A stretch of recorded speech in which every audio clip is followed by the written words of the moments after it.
जानते हो कपड़ों का सबसे महंगा ब्रांड कौन सा है? इंडियन आर्मी की वर्दी।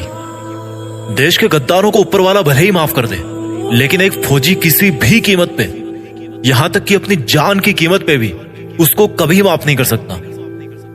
करोड़ों कमाने वाले भी ये वर्दी नहीं कमा सकते।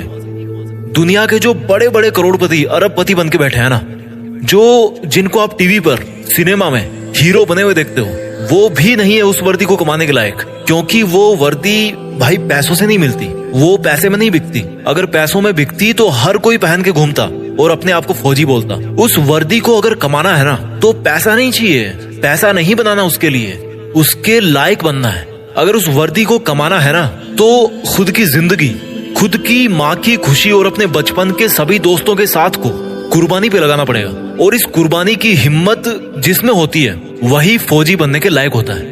अगर इस वर्दी को कमाना है ना, तो खुद को हर मोह माया से बाहर निकाल कर आग में तपाना है। कितना बड़ा दिल होता है उस माँ का जिसका बेटा या बेटी डिफेंस में होते हैं। कुछ पंक्तियां बोलना चाहता हूं मैं उन सब खुश नसीब और हिम्मत वाले युवाओं के लिए जो अपने आप को उस वर्दी में देखना चाहते हैं कि ये आग जलती है तो जलने दे, ये आग जलती है तो जलने दे, माँ अब मुझे तू फौजी बनने दे।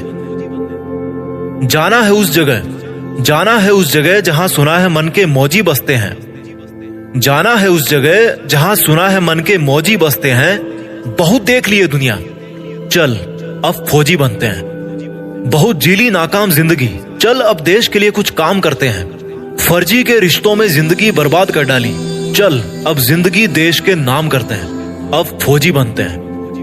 ये सरहदें पुकारती मुझको है, ये आतंक की बदबू ललकारती मुझको है। जब लिपट जाऊं तिरंगे में तो मुझे आबाद कहना, जब लिपट जाऊं तिरंगे में तो मुझे आबाद कहना। मेरी माँ पल्लू में छिपी हंसी तेरी बहुत प्यारी है, मेरी माँ पल्लू में छिपी तेरी हंसी बहुत प्यारी है। जब लिपट जाऊं तिरंगे में तो मुझे आबाद कहना, मेरी माँ पल्लू में छिपी हंसी तेरी बहुत प्यारी है। इसलिए मुस्कुराते हुए अपने लाल को गुड बाय कहना। ये मोबाइल के स्टेटस देख देख के थक गया हूँ, बन जाऊं मैं भी एक दिन सबका स्टेटस, खुद के इसी वादे में बंध गया हूँ। माँ के आंचल की खुशबू तो वैसे फीकी होती नहीं कभी, पर उसमें थोड़ी सी मेरी वर्दी की खुशबू भी मिला दूं ना, तो दोनों जहां यही मिल जाएंगे मुझे। और अगली 2 लाइन उन लोगों के लिए बोलना चाहता हूँ जिनको लगता है कि बॉयफ्रेंड गर्लफ्रेंड के अलावा इस दुनिया में कुछ होता ही नहीं है। तो भाई कान खोल कर सुनो मेरी बात। बेवफाओं की इस दुनिया में हम कभी वफा ढूंढते थे, ये एक फौजी की तरफ से लाइंस आपके लिए, कि बेवफाओं की इस दुनिया में हम कभी वफा ढूंढते थे, बड़े नासमझ थे जो रेगिस्तान में कमल ढूंढते थे। अरे बेवफा तुम्हारे लिए हम मरने का वादा करते थे ना, अरे बेवफा तुम्हारे लिए हम मरने का वादा करते थे ना। लेकिन सुन, इस वर्दी के लिए तो बार बार पैदा होकर मरने का मन करता है। और जो युवा ये बोलते हैं ना कि मेरी तो लाइफ में यार बहुत समस्या है, मैं क्या करूं समझ नहीं आ रहा, तो उनको केवल 2 लाइन में मैं समझा दूंगा कि भाई कि तुम्हारा दुख ना बहुत छोटा है, बहुत छोटा है यार। कि हमने समंदर को भी सूखते देखा है, हमने समंदर को भी सूखते देखा है, जब जब मेहंदी वाले हाथों ने मंगलसूत्र उतार के रखा है। जिंदगी में समस्या किसके पास नहीं है, पर एक वो इंसान भी है जो फौजी की वर्दी में हर समस्या का सामना करके अपना फर्ज निभाता है, लेकिन फिर भी रोता नहीं है, मुस्कुराता है।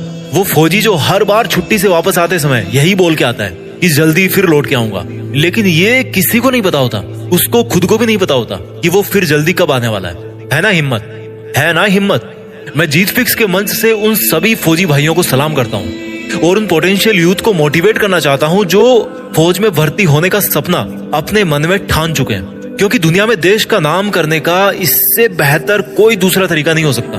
मैं सैल्यूट मारता हूँ फौजियों को जो एकमात्र रियल हीरो है इस कंट्री के। फौजी एक तरह के हीरो नहीं है, वो एकमात्र रियल हीरो है। सैल्यूट, जय हिंद, वंदे मातरम।